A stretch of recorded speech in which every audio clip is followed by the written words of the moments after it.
Well, back guys to another match preview on the channel, second match preview of the year, and we're taking on Servette at home at Ibrox. So we need to win. Of course, Saturday's result was an absolute disaster. Different surroundings here as we're on a wee bit of a holiday. The Wi-Fi is non-existent. The 4G is pretty much non-existent. So whenever this vid gets uploaded, I'm not too sure. I don't really want to dwell and talk too much about what happened Saturday because it was a disaster, right?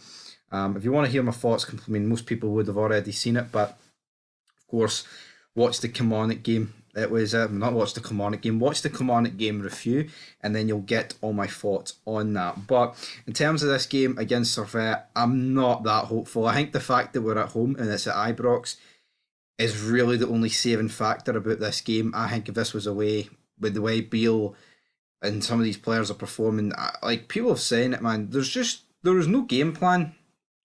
We have no idea what the tactics are. All we know is it's a 4-3-3, it's narrow, and it doesn't really work that well.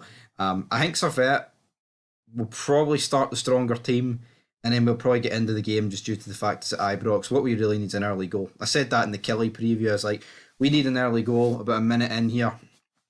And what did we get? We didn't get it. We didn't get any goal a minute in. It was disappointing, to say the least, for the mighty Glasgow Rangers, sadly, in that game. It was so bad, honestly, man. All this hype going into this season, the amount of money spent just for it to go down the shiter a couple of minutes in, man. Soul destroying, really is soul destroying. But we've got to bounce back, and we've got to back these players, back these managers until. I mean, the thing is, if we go to the Champions League and we lose that old firm to Celtic, is it the end of September?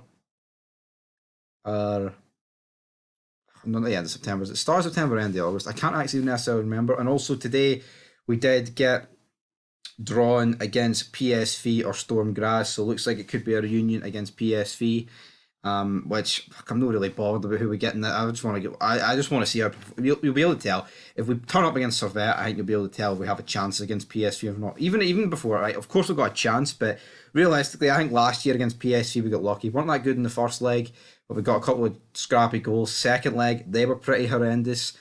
And then, good pressing for Tillman to get that job done, to find Cholak, put it in to the back of the net. Or was it the other way about? I actually can't remember if it was the other way, but either way, Rangers, whoever got the goal, was it Tillman or Cholak? Doesn't really matter. Neither of them are here, but thanks to both of them for getting us into it last season. But for this game, Servette, of course, are without their main striker. He did get sent off about 5 minutes in to the game at whenever the last away to Genk. So for us, they're without the main striker. Connor Goldson should be fit. Honestly, does it really matter who's fit? So yeah, hopefully, we see the likes of Goldson play. I mean, I don't think Goldson was particularly that bad against Kilmarnock. Suter didn't really exactly help himself with the mistake for the goal, and it's never a good watch watching Barisic or John Lundstrom. I'd rather see them both at the team. But I'm intrigued to see what he's going to pick. For me, I think Cervantes has to start in this game. Cantwell's got to start. Cantwell, Raskin and Cervantes, that's got to be the midfield. Because if Beale picks that midfield, right, and that doesn't work, we can't really say, oh, well, he fucked a bit with the team. And, he's playing Lundstrom. For me, Beale's got to do that to win a lot of people over, in my opinion. Just pick the team that everybody wants to see. And then if we go out, it can never... I mean, obviously it can be still pinned on him because the tactics really aren't there. But in terms of personnel on the pitch, pick the right players, Beale. All right, anyway, I'm a wee bit half-lit here. So this preview was a bit hang. But I'm going to go for 2-1 to Rangers. 2-1 doesn't really put us into the next leg and guarantee it, but that's what I'm worried about. I think if we win this 3-0, the second leg won't be a problem, but if we take a narrow victory over to Switzerland, I think we could be on the verge of going out, guys. But anyway, leave your thoughts down below, and until next time, peace. Signing out. Feds will be coming soon, just don't know at what capacity.